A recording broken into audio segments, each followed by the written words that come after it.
Mwenye dhambi hana heri. Mwenye dhambi hana uzima wa milele.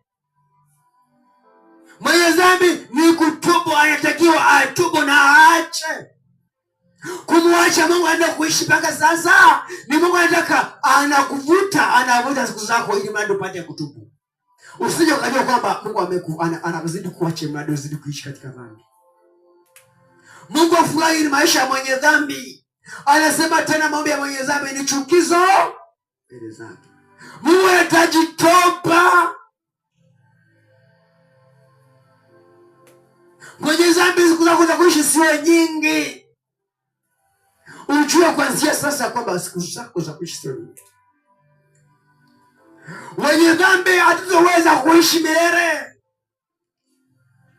na uzima wa milele hatutauona. Mungu anazidi tuache wenye dhambi ili tuweze kutubu na kutengeneza, ili tuweze kuingia katika ufalme wa Mungu siku ya mwisho.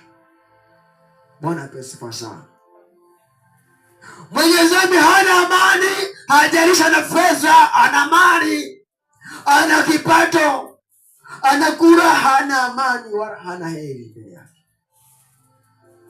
Mwenye dhambi ni muda wa kutengeneza. Huu muda una kutengeneza na kumpa Yesu maisha. Mwongo, mwizi, huna heri. Mwenye hasira, mwenye husuda, asiyependa maisha ya mwenzake, huna heri.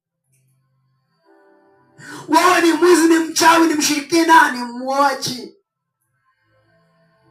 mwenye chuki, huna heri. Lazima utubu, wache maisha ya dhambi. Sio mazuri wala hayatutusaidia. Mwenye chuki hauna heri. Lazima tujue njia za Mungu zikoje. Lazima tujue njia ambazo natakiwa tuweze kuziishi njia gani. Bwana anataka tutengeneze maisha yetu.